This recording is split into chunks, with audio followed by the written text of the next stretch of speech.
Hello दोस्तों, नमस्कार। Math practice set 30 number आज हम वो देखेंगे, जिसका 10 क्वेश्चन है।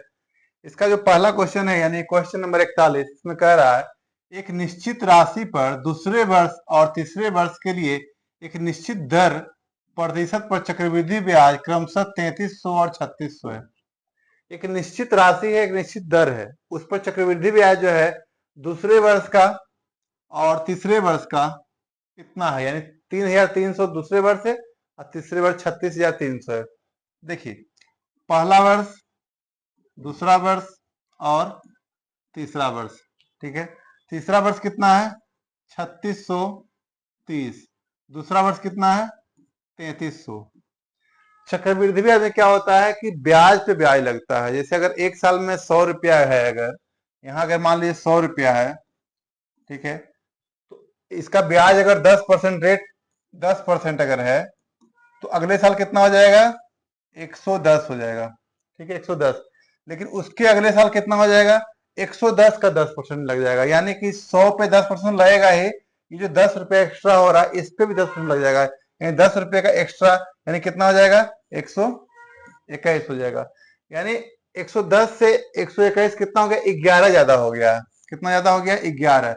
11 मतलब यहाँ 10 ज्यादा हुआ था और यहाँ 11 ज्यादा हो गया, क्योंकि 100 पे 10% लगा ही, इस पे भी 10% लग गया, यानी 11 बढ़ गया। उसी प्रकार यहाँ देखिए 3300 है 3630 है, यानी कितने का अंतर आ गया 330 का अंतर आ गया। 330 का अंतर है। देखिए यहाँ पे भी कितना था 11 का अंतर आ गया। यहाँ 10 है, यहाँ 11 है। उसी तरह यहाँ जो है ये 3300 है, तो यहाँ 330 बढ़ा है, तो यहाँ क्या बढ़ जाएगा, इसका जो है 111% आएगा। ठीक है, तो 330 अगर है तो यहाँ 300 बढ़ेगा, तभी तो इसका 110% 130 आ जाएगा।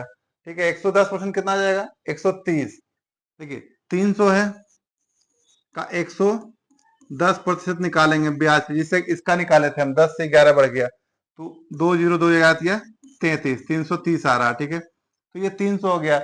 अब जब 10% इंटरेस्ट रेट है तो इसका क्या हो जाएगा, पहले का ब्याज कितना हो जाएगा, ब्याज यहाँ पे 300 रुपया है, यानी ब्याज कितना हो जाएगा 3000। 3000 का तो 10% 300 आएगा, तो ये ब्याज है। ये इतना बढ़ रहा है, पहले में बढ़ा 300, फिर 3300 हो गया, 3300 का 330 बढ़ा है, 300 3630 हो गया। तो कह रहा है राशि कितना होगा। अब ये ब्याज है, ये ब्याज पे ब्याज है, ये ब्याज है, ये ब्याज पे ब्याज है। ठीक है, तो ब्याज अगर 10% के बराबर 3000 है तो मूलधन कितना हो जाएगा 10% के बराबर अगर 3000 है तो 100% के बराबर कितना हो जाएगा 30,000 हो जाएगा, 30,000। ठीक है, यानी ऑप्शन नंबर सी जो है बिल्कुल सही है। देखते हैं अगला क्वेश्चन 42 नंबर।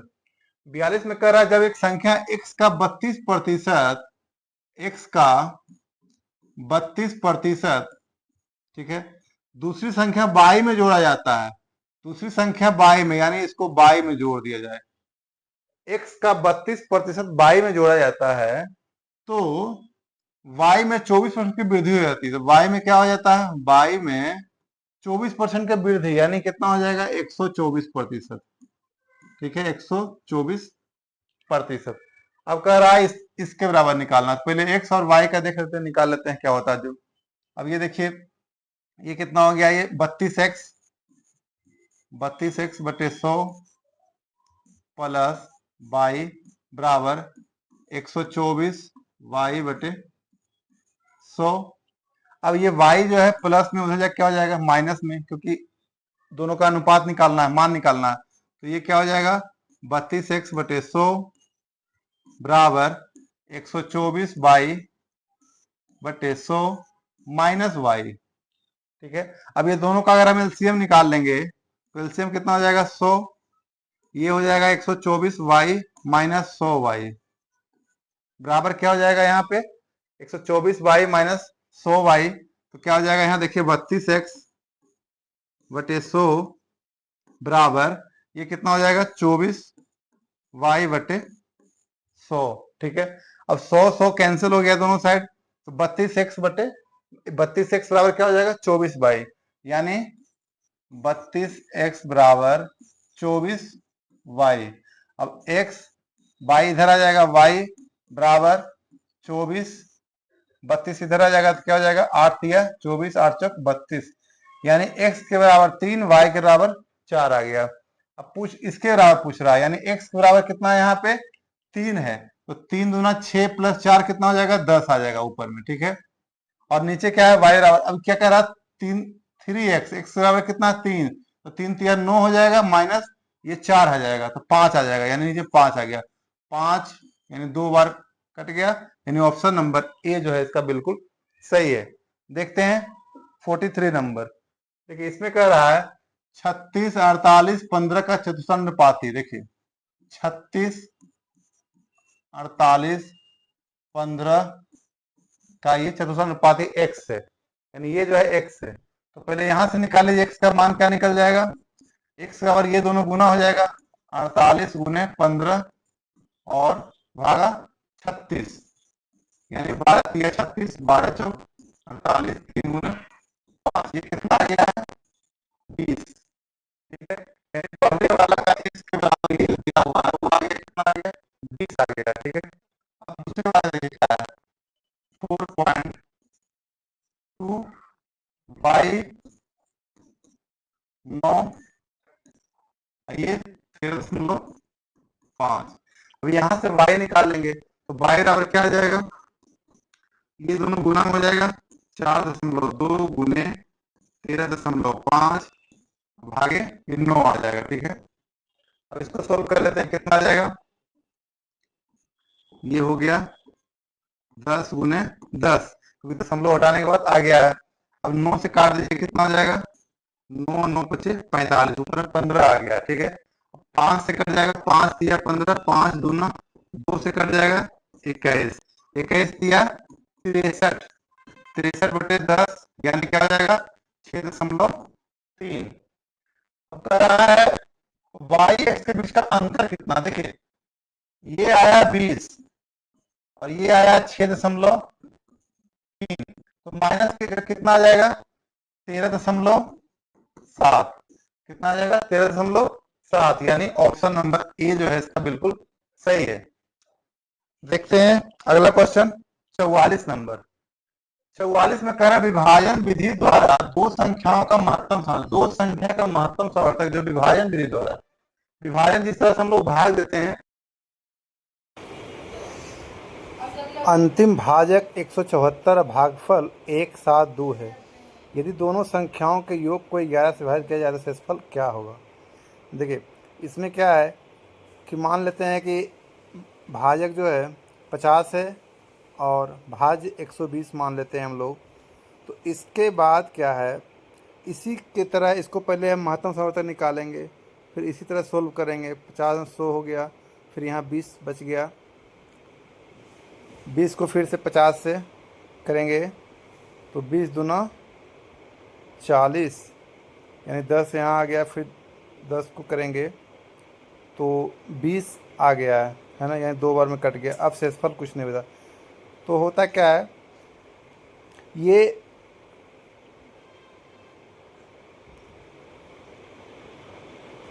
अंतिम भाजक जो है 174 है ना। तो ये एक एग्जाम्पल दिया हुआ है 50 से लेकर के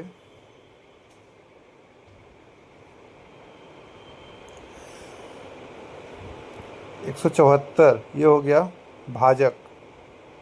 दोस्तों इसका क्वेश्चन नंबर 44 में क्या हो गया है कि इसका ऑडियो माइक प्रॉब्लम आ गया था, तो 44 नंबर क्वेश्चन में थोड़ा दिक्कत है, फिर इसके बाद सही है, फिर लास्ट क्वेश्चन 50 नंबर में थोड़ा सा दिक्कत है ना, इसको देख लीजिएगा। तो ये जो भागफल है 172 और भाजक है 174 तीसरे वाले का, तो भाज बराबर क्या होता है, भाजक गुने भागफल प्लस शेष। तो इस जो ये निकाले हैं इसी के तरह सबको सेट कर दीजिए और इसको सोल्व कर सकते हैं इसके बेस पे।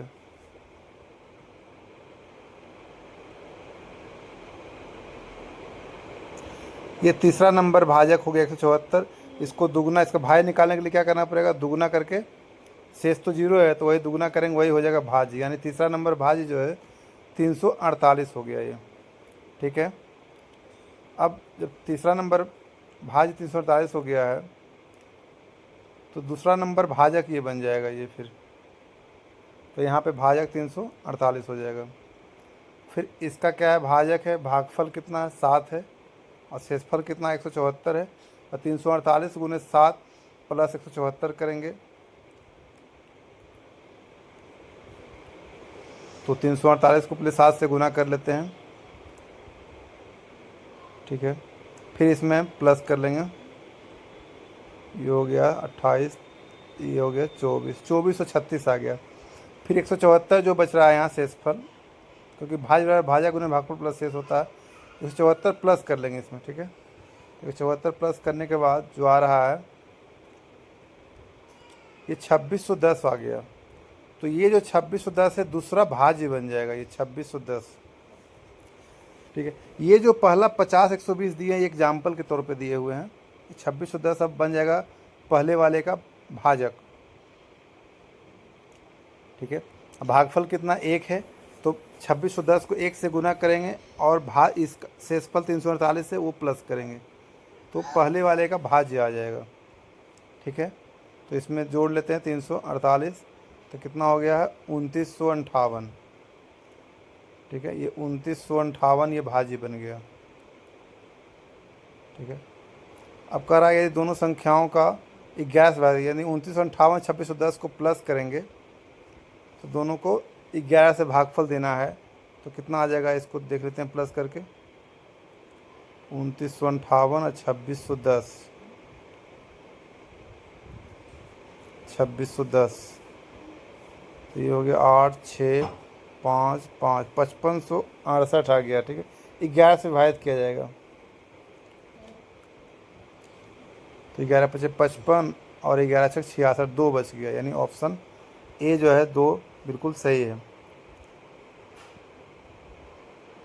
अगर एक बार अच्छा से बना लेते हैं आप लोग तो चार्ट को समझ लेते हैं, तो फिर अगले बार क्या है डायरेक्ट आप लोग भाज्य गुने भागफल प्लस शेष करके निकाल लेते हैं, ठीक है। तो ये था 44 नंबर। देखते हैं अगला 45 नंबर, ठीक है। 45 नंबर कह रहा 3 मीटर चौड़ी इतना मीटर गहरी एक नहर में जल 10 किलोमीटर प्रति घंटा की गति से प्रभावित हो रहा है, ठीक है। 3 मीटर यानी 3 गुने 1.2 गुने क्या है 10 किलोमीटर प्रति घंटा। 10 किलोमीटर प्रति घंटा का मतलब इसको मीटर प्रति सेकंड बना लेंगे तो क्या हो जाएगा इसका 5/18 से गुना कर देंगे, ठीक है। मीटर प्रति सेकंड बनाने के लिए 5/18 गुना करना पड़ता है। उसके बाद क्या करेंगे, प्रभावित हो रहे आधे घंटे में यानी 30 मिनट में। अब मिनट को क्या करना पड़ेगा, सेकंड बनाना पड़ेगा, मीटर प्रति सेकंड, सबको मीटर प्रति सेकंड बनाना है तो इसको भी 60 से गुना कर देंगे।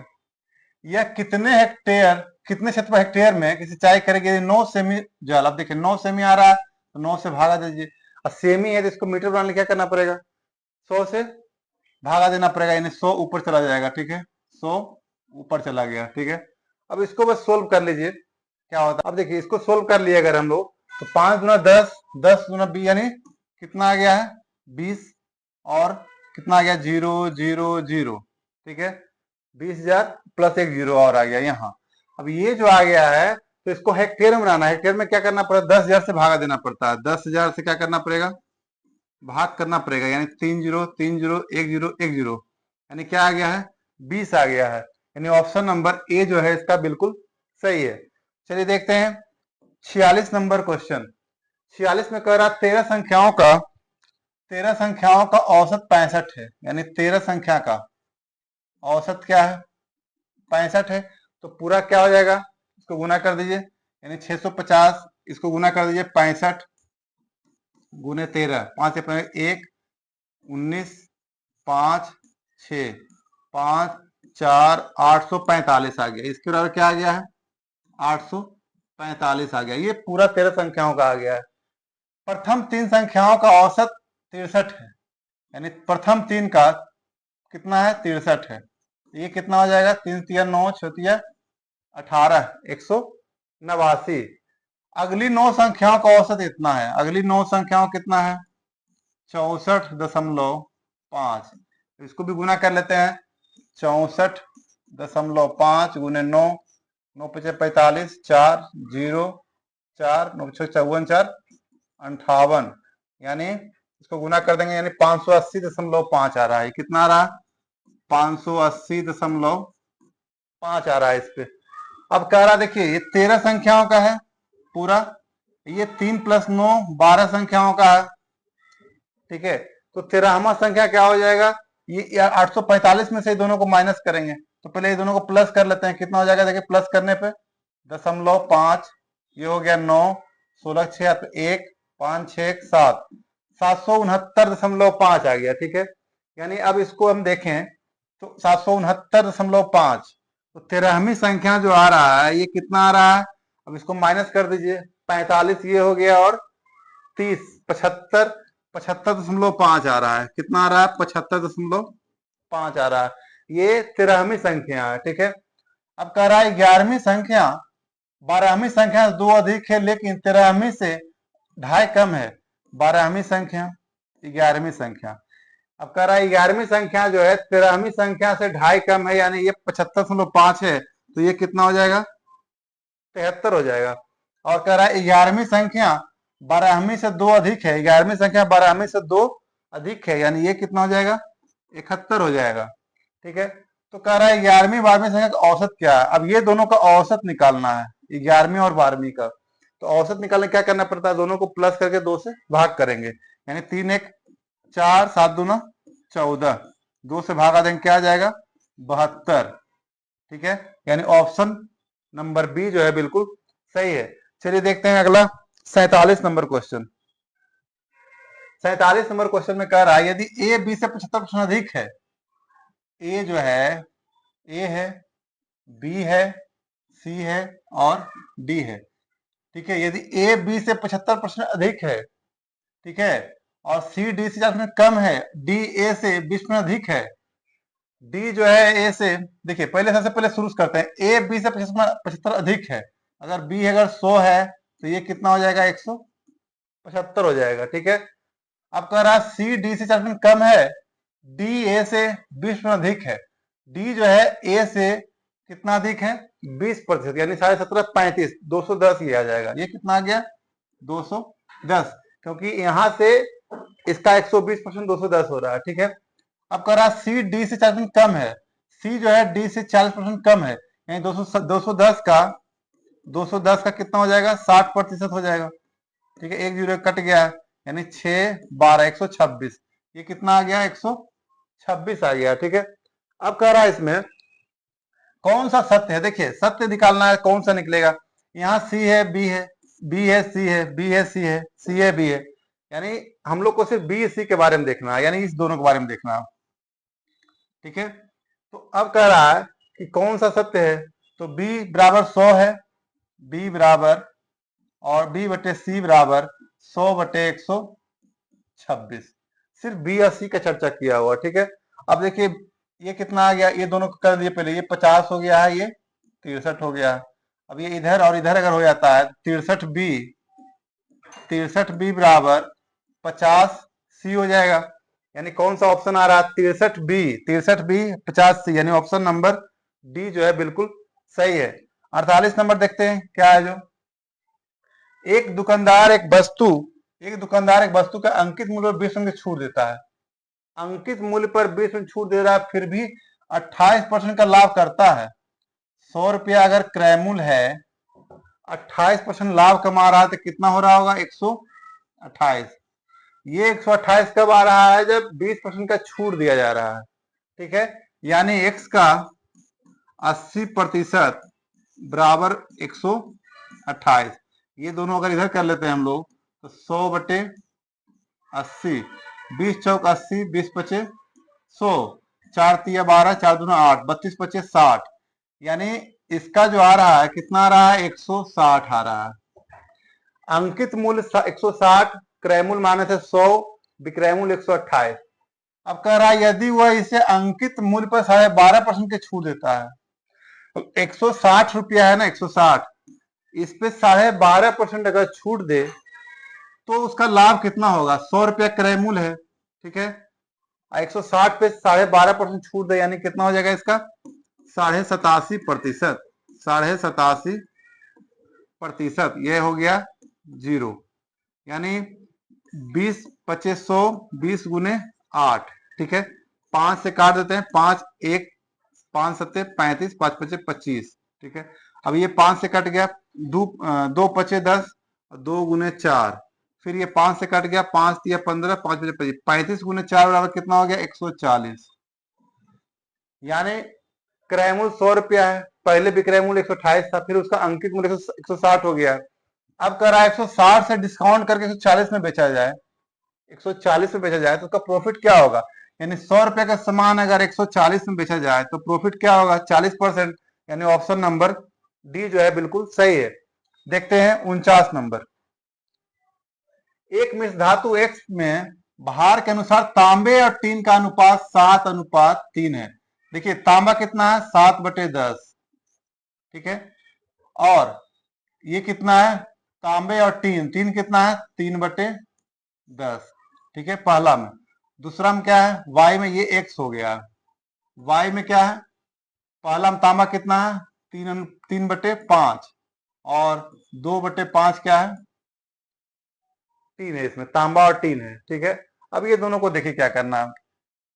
अब तांबा, ठीक है, तांबा को पहले एक साइड लाते हैं क्योंकि तीसरा बनाना है, इसको मिला धातु को जेड बनाना है, तो पहले तांबा। तो तांबा यानी ये अनुपात जो कह रहा है 1/4 के अनुपात मिलाया जाए, 4:1 के अनुपात मिलाया जाए, तो ये 4 से गुना करेंगे कितना हो जाएगा? 7×28/10 प्लस ये करेंगे 1 से गुना क्योंकि 4:1 है, तो ये कितना हो जाएगा? 3/5, ठीक है। अब ये कितना हो जाएगा? ये तांबा हो गया, टीन का कितना हो गया? 3×12, 12/10 प्लस ये क्या हो जाएगा? 2/5, ठीक है। अब इसमें देखिए क्या है, 10 5 का एलसीएम 10 हो जाएगा, 10 एलसीएम हो गया। ये 28 है, 5×2 2 यानी 3×6 हो जाएगा, 28 से 34 हो गया। और यहाँ पे क्या आ गया? 10 एलसीएम इसका भी आ गया। अब ये हो गया 12 और 4 16, 16 आ गया। अब ये दोनों हटा दीजिए अगर इसको 10 को, तो कितना हो जाएगा? 34 तांबा और टीन कितना? 16। तो अब कह रहा मैं इस धातु में जेड तांबे का परसेंट, जेड में तांबे का परसेंट, ये कितना है? तांबा है ये है, टीन ये है। अब इसमें तांबे का परसेंट निकालने का लिए कर रहा है, यानी 34 कितना है? तो 34 और दोनों मिला कितना हो जाएगा? 50। 50 में 34 कितना है? परसेंट निकालना तो 100 से गुना कर दिए इसको, ठीक है। तो 50×2, 2 हो गया, 2×34 कितना हो गया? 68, यानी 68%, यानी ऑप्शन नंबर डी जो है बिल्कुल सही है। देखते हैं 50 नंबर क्वेश्चन। देखिए 50 में कह रहा है यदि एक व्यक्ति किसी वस्तु को एक निश्चित मूल्य पर बेचता है, यदि उसे वस्तु को उस मूल्य के 80% बेचकर, ठीक है, 80% बेचकर 16% का हानि हो रहा है। यानी देखिए क्रय मूल्य मान लिया 100 रुपया है, ठीक है, और 16% हानि यानी 84 रुपया में बेच रहा है, ठीक है। अब ये जो 84 रुपया है वो 80% है, यानी कि इसका विक्रय अंकित मूल्य का, यानी एक्स का 80% के बराबर कितना हो जाएगा? 84, ठीक है। 84 हो गया, यानी एक्स के बराबर कितना हो जाएगा? 84×100/80, यानी 20×4 = 80, 20×25 100, 4 से 21, यानी 21×5 105, यानी 100 रुपया क्रय मूल्य है और 105 रुपया विक्रय मूल्य है, तो कितना हो गया प्रॉफिट? 5%, यानी 5।